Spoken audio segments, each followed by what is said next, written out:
Saudara, Kompas kembali menggelar Kompas Travel Fair 2015 agar sektor wisata semakin menggeliat di tanah air. Iya, lebih jelas kita bergabung dengan rekan kami di sana, ada Rian Ardiana Putra untuk melihat bagaimana kemeriahan di sana. Rian, apa yang menarik dari event Travel Fair kali ini? Ya, Toko dan Daniara, di hari perdana penyelenggaraan Kompas Travel Fair 2015 rupanya para di hal cendrawasih tempat penyelenggaraan ini sudah mulai dibanjiri oleh para pengunjung yang datang memang sengaja untuk berburu promo-promo menarik yang disediakan oleh booth-booth agen wisata maupun booth penyedia tiket murah. Dan meski kita ketahui ekonomi Indonesia sedang terpuruk dengan melemahnya nilai tukar rupiah terhadap dolar Amerika Serikat, namun rupanya destinasi wisata mancanegara masih menjadi primadona bagi sebagian para pengunjung. Dan dari beberapa pengunjung yang tadi kami ajak berbincang, rupanya mereka merasa tidak berpengaruh dengan kondisi yang terpuruk di ekonomi Indonesia ini. Dengan kebutuhan liburan mereka, lantas bagaimana dengan kondisi wisata domestik? Sekarang sudah bersama saya Mariska Pruden, salah seorang dari travel blogger yang pernah atau yang sudah banyak melakukan perjalanan wisata di Indonesia dan tentu tahu dengan keadaan ekonomi yang terpuruk dengan kondisi wisata domestik yang ada di Indonesia. Halo Mbak. Malam ya. Mbak, ini kan kondisi ekonomi Indonesia sedang terpuruk. Apa pengaruhnya dengan destinasi wisata domestik?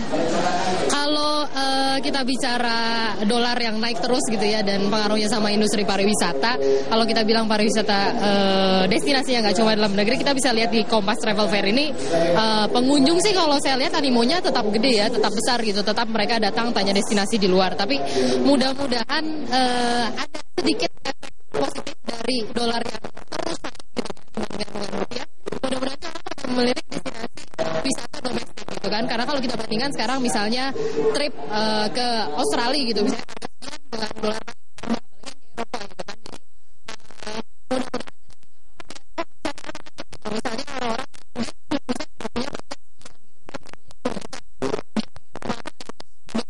dolar bisa budgetnya nggak cukup, mudah-mudahan dia jadi melirik destinasi dalam negeri, destinasi domestik, karena domestik kan harganya tidak terpengaruh ya.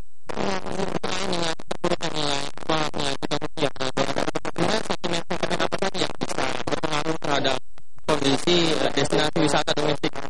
Sentimennya banyak banget ya, karena ekonomi pastinya, kalau ekonomi semakin baik, orang-orang tentunya punya ekstra budget gitu ya untuk akhirnya nanti dihabiskan untuk dia berlibur gitu, terutama untuk orang-orang di kota besar di Jakarta itu kalau saya lihat tingkat spending untuk traveling itu sangat tinggi gitu di kalangan menengah ke atas di kota-kota besar.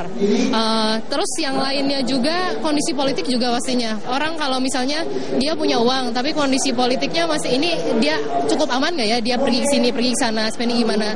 Dia akan pikirkan juga gitu. Jadi sebenarnya aspeknya banyak banget sih untuk dunia pariwisata, untuk seseorang menentukan dia mau pergi ke satu destinasi atau enggak gitu.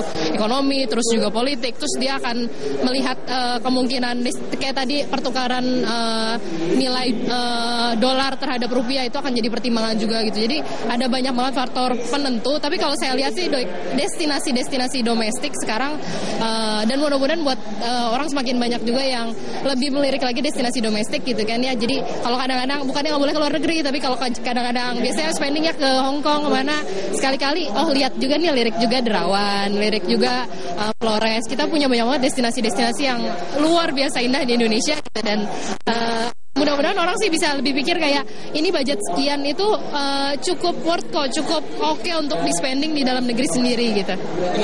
Dengan keberadaan Kompas Travel Fair ini, apakah itu bisa membantu mengembangkan destinasi wisata domestik?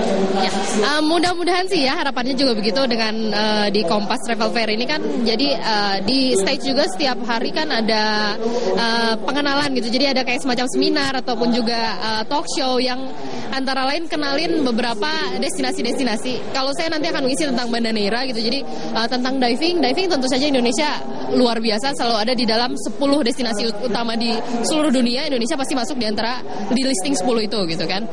Dan juga kita kenalkan juga gimana sih traveling bisa mengubah hidup, gimana sih kita sebagai orang seharusnya traveling dengan bertanggung jawab gitu ya, berwisata tapi kita punya tanggung jawab juga dong gitu. Jadi mudah-mudahan sih dengan ada Kompas Travel Fair ini orang nggak cuma ngelirik yang kayak saya mau pergi ke sini budgetnya sekian, tapi ngelihat juga sisi lain, ternyata ada ini juga gitu. Terus mudah-mudahan sih bisa inspire orang lebih banyak untuk traveling tapi tidak cuma sekadar traveling gitu. Jadi traveling yang dalam tanda kutip positif untuk dirinya sendiri gitu, dan juga berkontribusi juga untuk domestik. Kalau kita spending uang di Indonesia tentu uangnya lari ke daerah gitu kan. Jadi mudah-mudahan kayak gitu.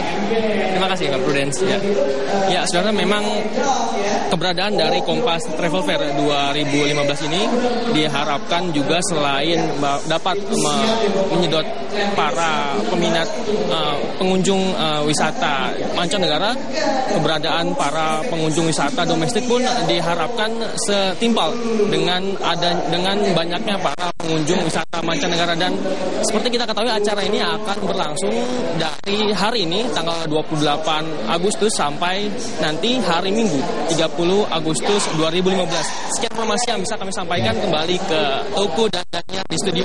Iya, Rian Ardiana, terima kasih untuk laporan langsung Anda, dan setuju saya dengan Prudence tadi bahwa masih banyak destinasi di domestik di tanah air yang seru dan menarik untuk dikunjungi. Pasti tidak kalah indah, bahkan banyak sekali turis wisata mancanegara begitu yang memilih Indonesia dibandingkan di negara mereka sendiri ya, karena kehangatan juga berbagai keindahan kekayaan ini.